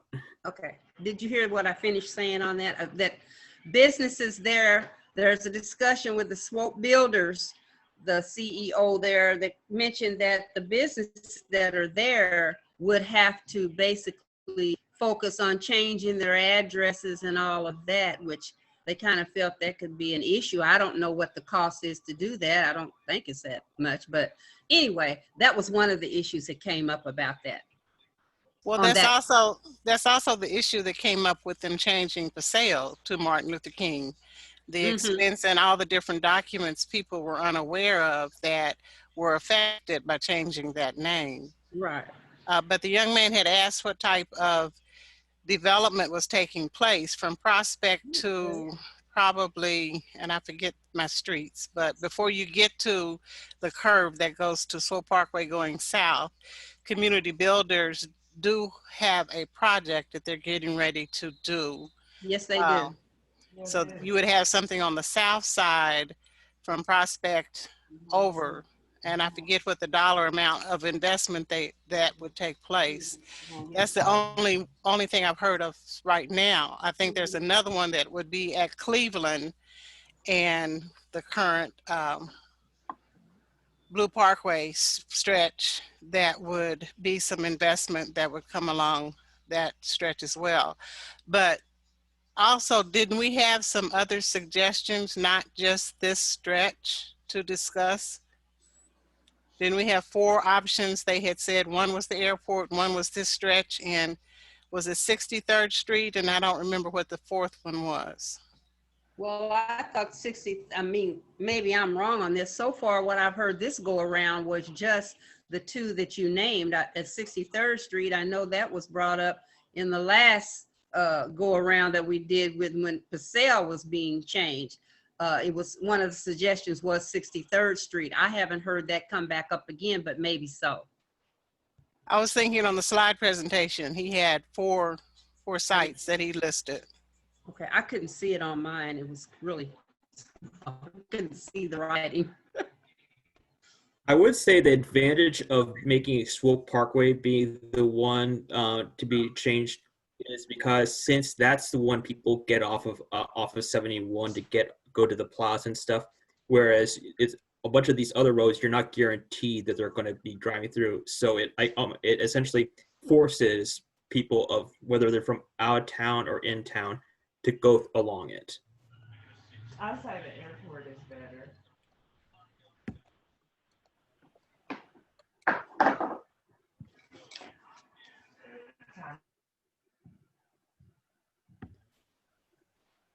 And I have to say the only issue I have about the airport suggestion is that considering since an airport is supposed to represent a city to the nation and the rest of the world, and wouldn't it also make sense for us to have Kansas City has had quite a few civil rights leaders of its own, and would it make sense to promote them, to kind of uplift them and promote it to the nation? That's an interesting question. Does anyone have any thoughts on that? I do.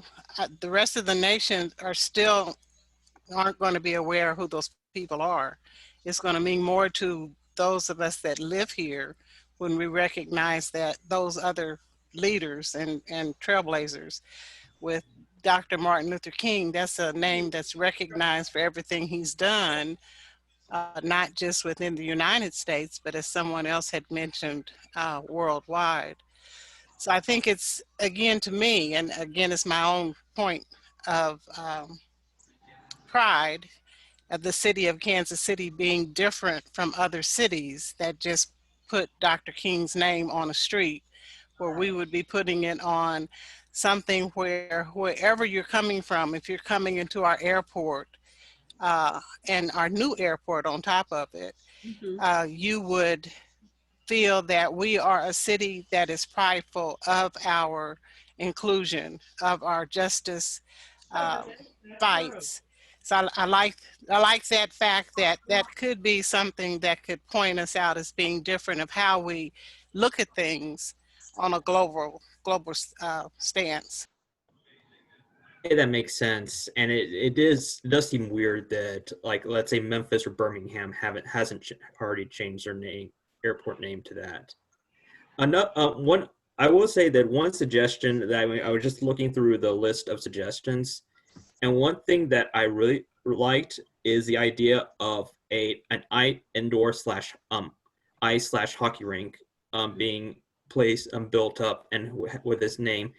Because that provides a good recreational center that can be all year, and B, it has a symbolic method because as a fan of hockey is a notoriously very, very white sport and has been having a stigma of being very exclusive.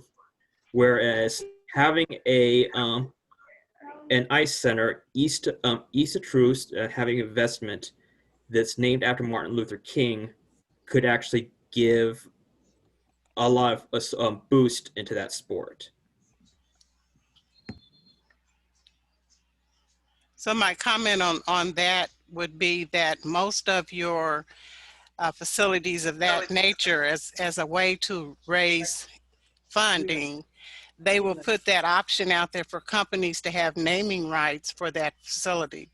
If you would look at the Sprint Arena, Sprint had the naming rights for that center, but now that they have merged, it's now been changed over to T-Mobile. So it would be wonderful if we could say that could happen, but then when you look at people trying to get funding to operate a center, they look at different revenue streams, and having naming rights is one of them. If you would look at the center out in Independence, I think it was recently changed to Sabotage Center. So that's one of the issues that you would be up against in trying to get a permanent name.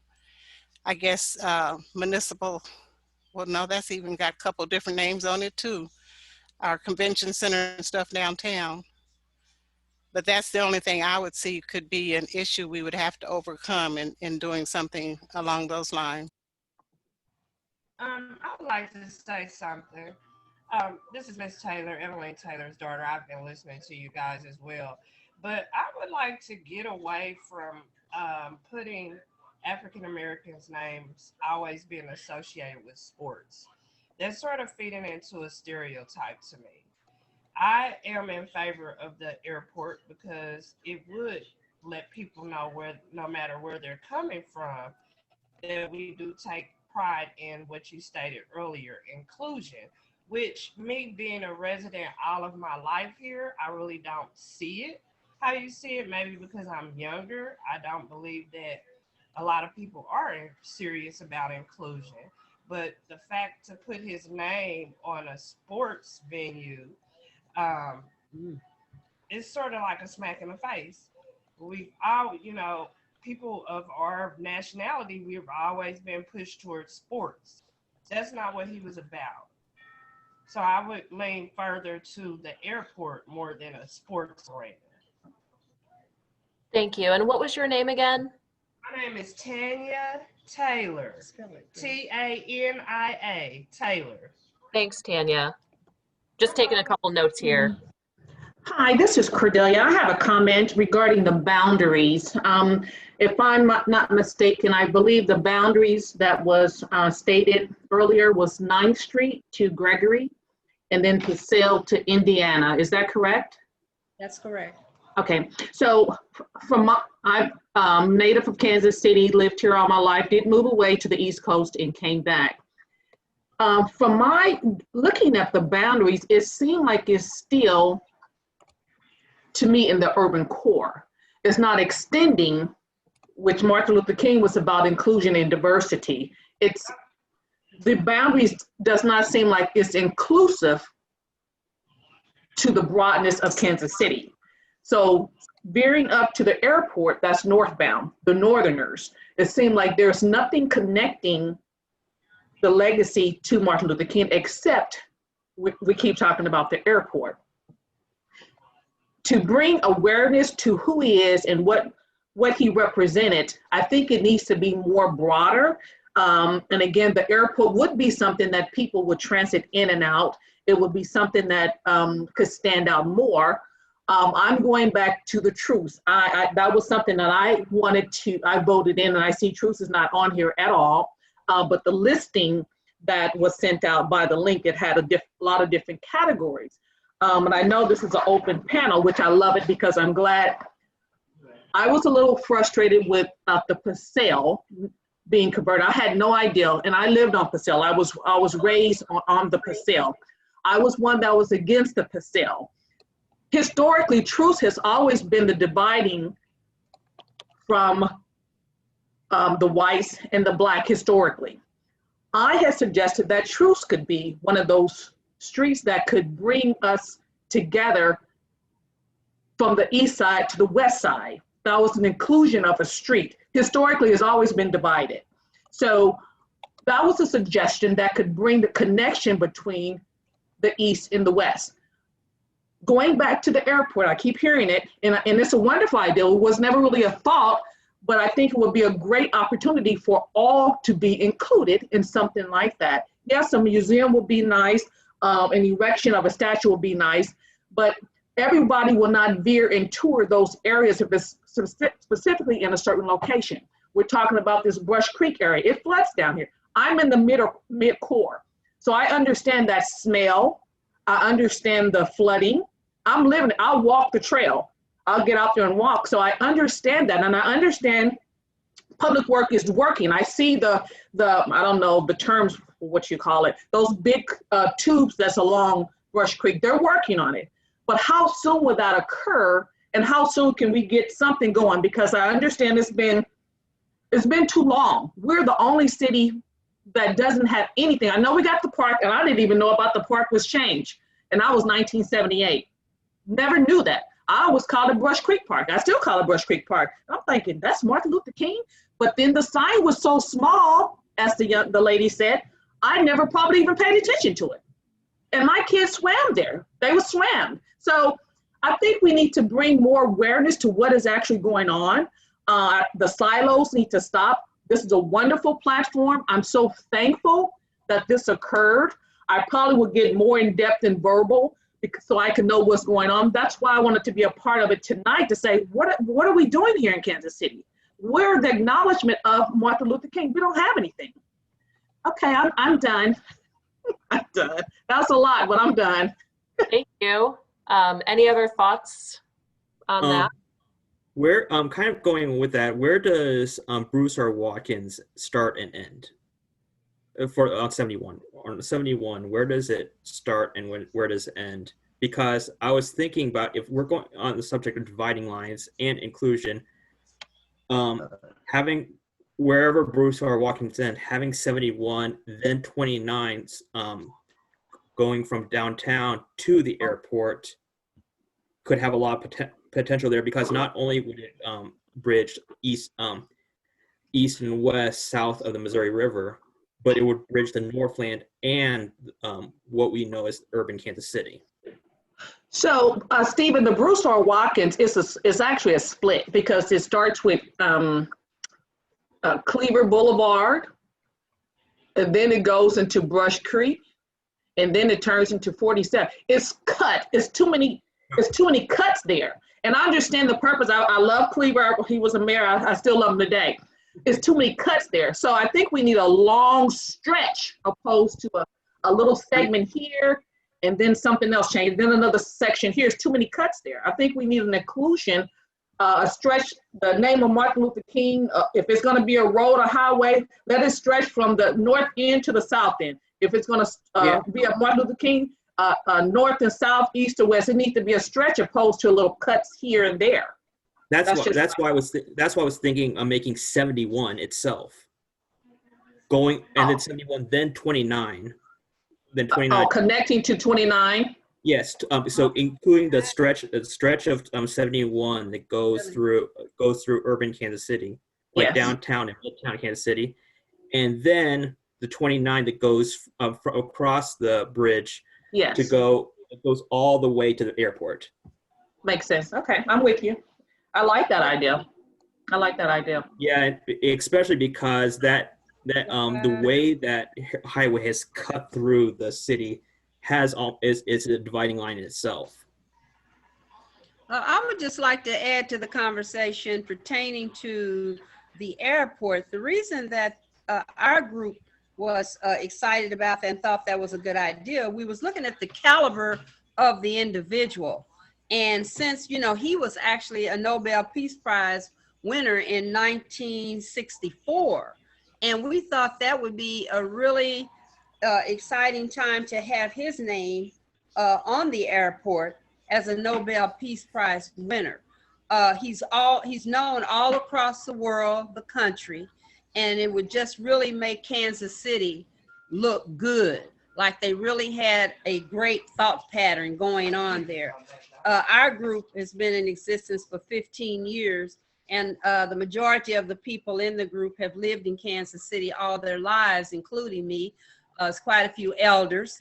And so that, I just wanted to mention that's why we thought that would bring some highlight to Kansas City, Missouri, and not look at us as steady being behind all the time and being considered a cow town. So that's, Ms. Taylor, what group are you with? Ms. Taylor, Eggs and Enlightenment. Eggs and Enlightenment. And we meet every Friday at 9 a.m. Thank you. How can she participate?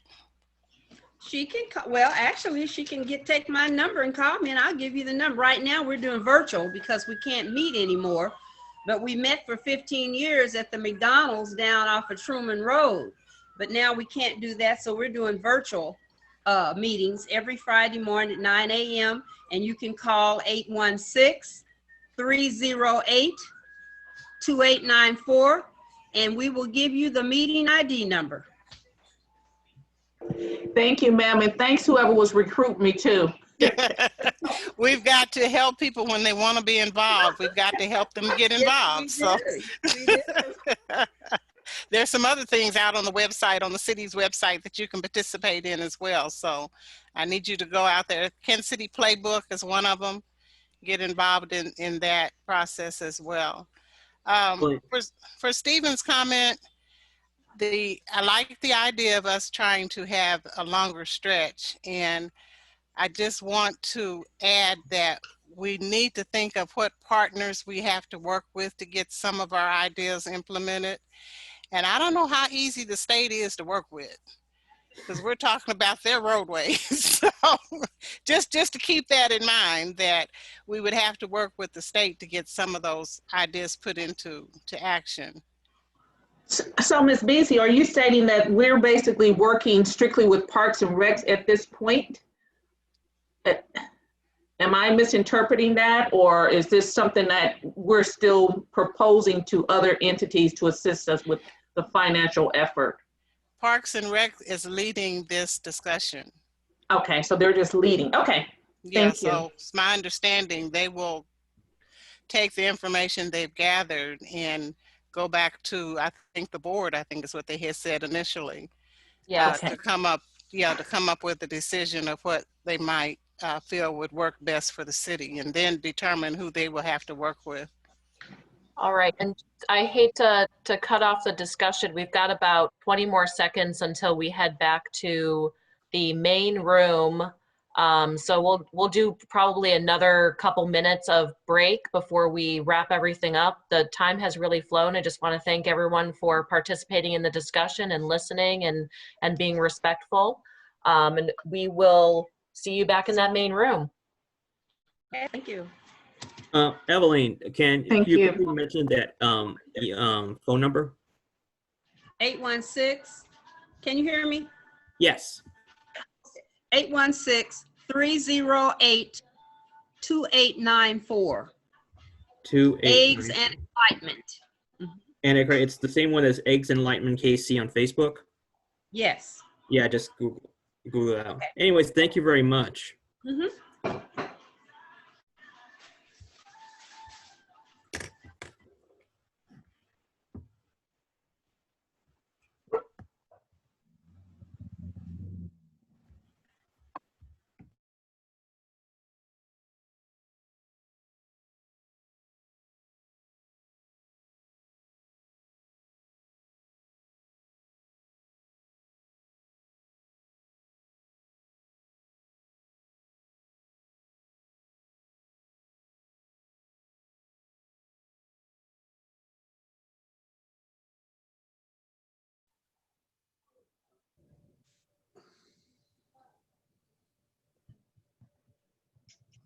Okay, thank you.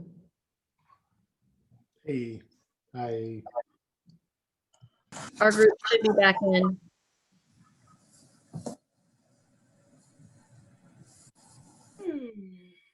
So Roosevelt, I'm not sure if I can put you back in that breakout room since the rooms are all closing at this point. Don't worry about it. Don't Let worry me about see. it.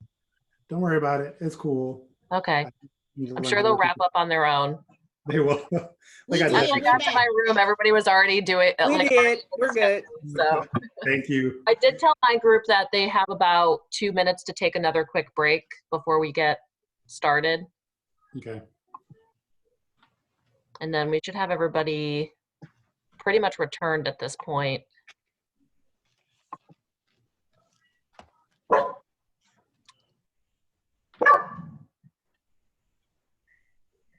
Be quiet.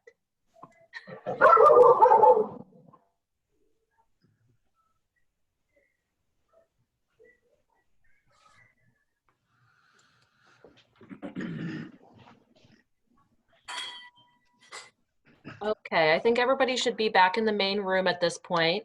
If you want to just take maybe 1 or 2 minutes, and then we'll be wrapping up starting at 7:48.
Roosevelt,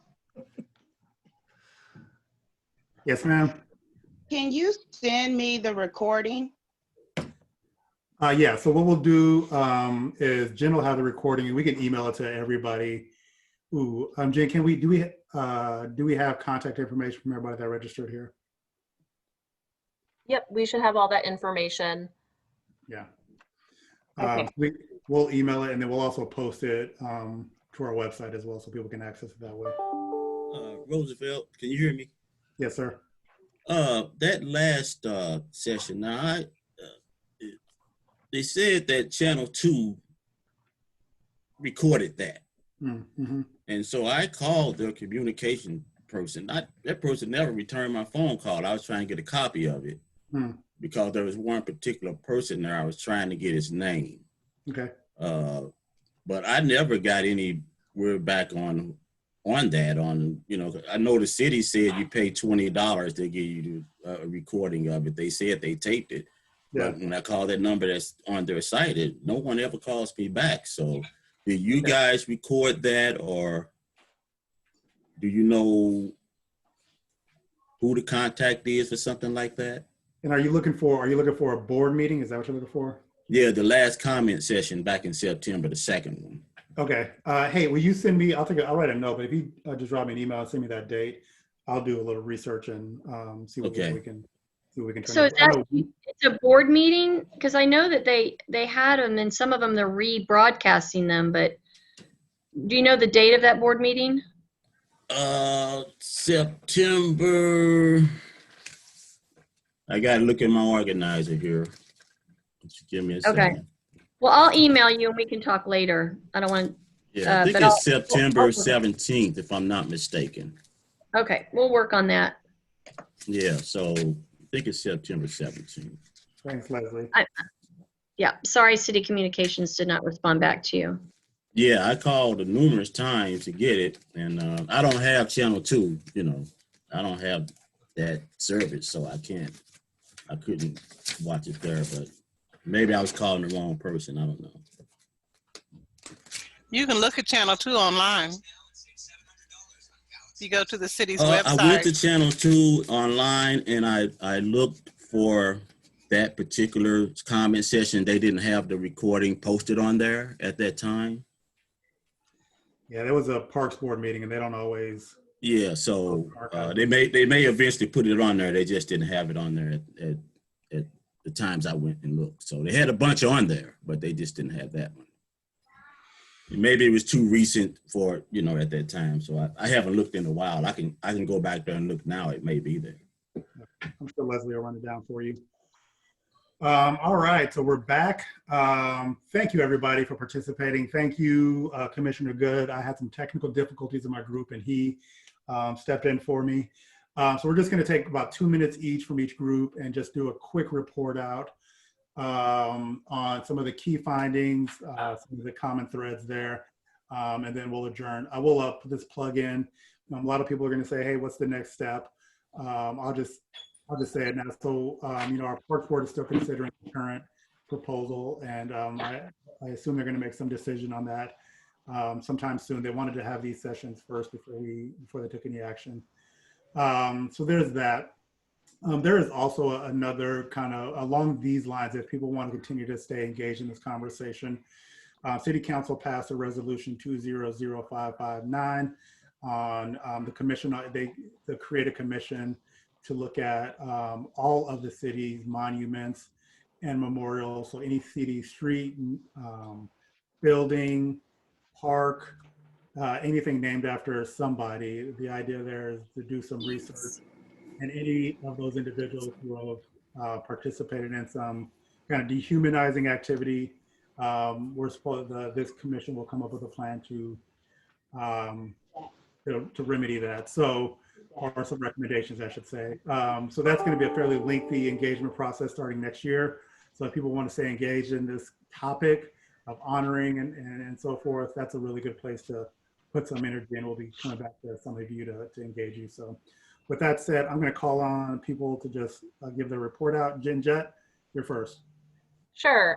So we had a good discussion in our group, some back and forth of some different ideas. I would say the overarching discussion did revolve around the airport and just how the group, for the most part, felt that that was a really significant honoring of Dr. King, to be able to represent to the country, to the world, just what that means to the city.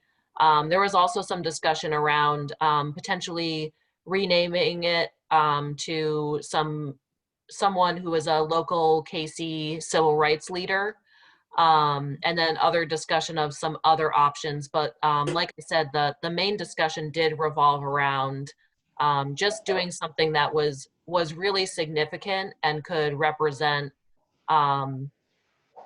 Dr. King's importance to Kansas City. Thanks, Jen. I do want to recognize the comments over here in the sidebar from Dr. Wagner and Katina, advocating for a poem from the great Glenn North. I'm just going to throw that one out there. Seems like a good way to wrap it up, but no pressure, Glenn. Kelly, next on the report out.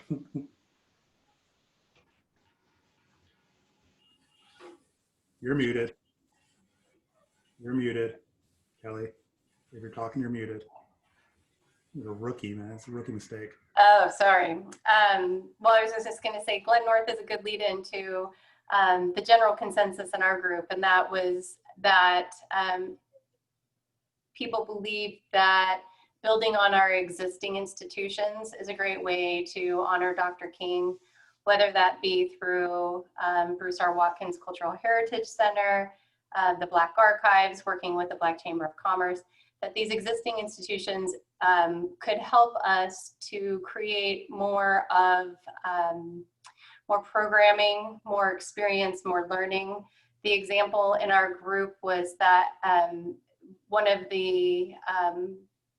our people had attended school in the North Kansas City School District, knew everything about the Steamboat Arabia because of their education around Steamboat Arabia, their trips, and what an immersive experience and a learning opportunity that was.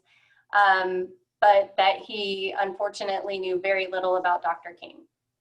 And so that in the spirit of Dr. King, to have more opportunities for us to think a little bit more unorthodoxly, taking away from structures and symbols, but more thinking about what we can do to leverage our existing institutions to help spread the message of Dr. King is what they preferred.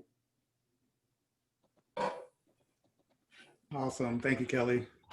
Sounds like some really good conversation there. Glenn North, you're up next.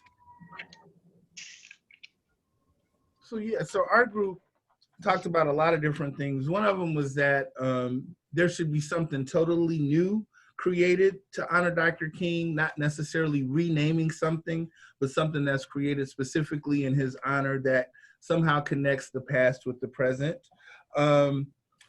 One of the persons in our group had met with the King family, at least Dr. King's children, and had just really thought that it would also be a good idea to honor Coretta Scott King and other civil rights leaders such as John Lewis.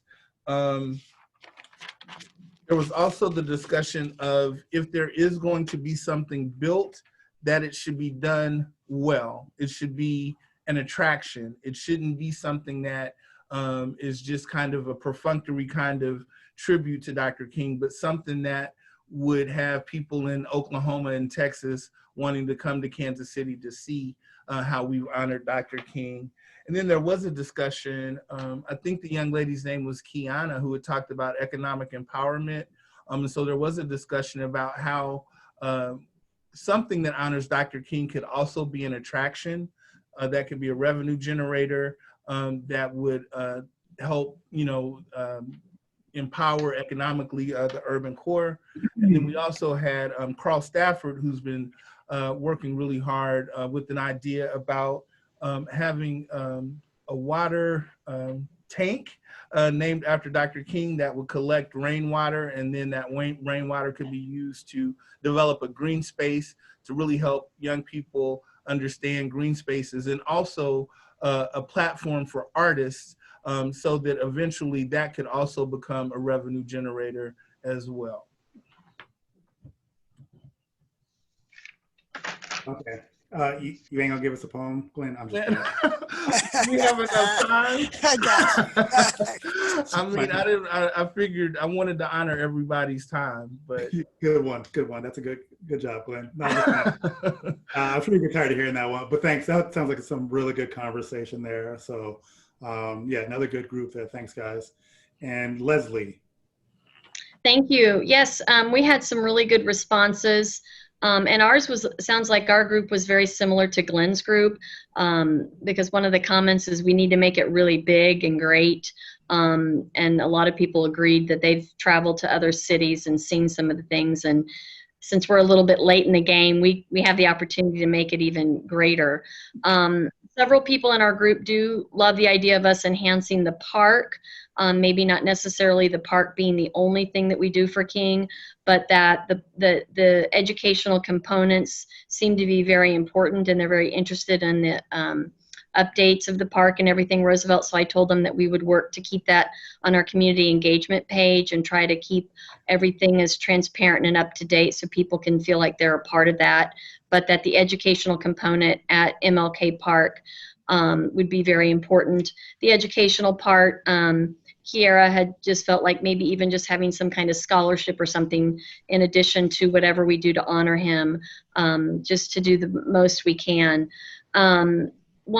Jean Chavez really did like the 63rd Street corridor idea, and some agreed with that because it went east and west and it went all across the city. Others didn't feel like a street was as important, and so that it doesn't really do that much. It's just a street, and so that was some good discussion. And then I guess the other main consensus was just making sure that whatever we do well, and that that we need to make sure that it is well done, and that that he is a very important person, and do the best we can with that. Awesome. Thank you, Leslie. That's a really good conversation. Last group, I'm going to also lean on Commissioner Good if he's still on here a little bit, or Doug Schrader if he's here, because I did get kicked out for a little bit. We did talk specifically, we talked a little bit specifically. Mr. Woolfolk brought up the current proposal to name that stretch of 350 highway up to Volker after Dr. King. We had some conversation about that. And in general, our breakout group was pretty supportive of that idea. I know Ms. Taylor said, she liked that idea and brought up making sure that we don't lose the Volker name and the Volker piece and his contribution. So that was a really good point that was brought up, and not losing history, but finding a way to continue to honor those individuals. And again, not that like either or choice. A lot of conversation about making sure that, a lot of conversation around community engagement and making sure that we are really, when it comes to these really big questions, that this is a longer, more like a campaign kind of process where people feel like they are a part of the process. You're not just doing something to people, but you're doing something with them. They're engaged. There's a lot of conversation about thinking about different ways to engage people, and the people that aren't here at this meeting are the young people. I got one upstairs right now, a 19-year-old upstairs who probably wouldn't join this conversation. And how do you get those individuals involved in these talks? And it's probably not going to be at 6 o'clock on a Zoom meeting on a Monday night. So how do we include those voices in this conversation as well? There was some conversation about connecting, doing a better job of connecting with neighborhoods and getting them involved in the process and recognizing their contribution. There was some talk, we actually talked about kind of some park efforts, including some of the work that Kelly's doing around the ambassadors and getting them more plugged into some of our neighborhood groups. We talked about a position that is out there that is currently open. If anybody's interested, that actually will be somewhat of a liaison between the Parks Department and some neighborhoods, and working with Kelly and Leslie and her team to continue having these conversations. So they're not just a one-off conversation, but they're a dialogue that kind of continues in perpetuity. If I missed anything, Chris, Commissioner Good or Doug, you guys want to jump in there and I don't know how you did it, but you hit it on the head. It was really more about just, you know, making a more robust effort around broader engagement and being sensitive to Mr. Woolfolk's comments about, you know, the 6-year process to this date to find an adequate way to honor Dr. King, making sure there's sensitivity, understanding around what the process has been, but overall supportive from our breakout group, but more so just making sure that whatever we do is not just a singular thing. We combine efforts and we stack efforts to honor Dr. King adequately on top of each other, not just stopping at a street and saying, hey, that's it, you know, congratulations, but really truly honoring the ideals and, you know, the man that he was here in Kansas City appropriately. Thank you, Commissioner. That is the last report out. That was some really good feedback. It sounds like every group had some really good conversation. I'm really happy everybody stuck with it for these 2 hours. I know it's not easy giving up 2 hours of your evening and sitting in front of your computer after you worked a long day sitting in front of your computer. So I really do appreciate everybody kind of hanging in there with us through technical difficulties and everything. You guys have really given us a lot of good feedback. Look for emails with both this video, but we also usually do just a quick survey on how we did here. So your feedback is appreciated as well. And that'll probably either come from Jen or Kelly. If there's anything anybody needs, I'm just going to throw my email in this bar, in the sidebar here. Feel free to drop me an email if you have any questions or thoughts or concerns or whatever about anything. You could drop me an email and love to keep in touch with everybody and keep you engaged in this process. So if there's nothing else, it's 8:04. We almost ended on time. Thank you guys so much. And thanks for your time this evening. And then if I can get our staff just to hang back for just a couple minutes, that'd be great. Thanks, everybody. Have a good night. Night. Thank you as well. Thank you, Roosevelt. Good night. Thank you for hosting this. Thank you. Thanks for coming.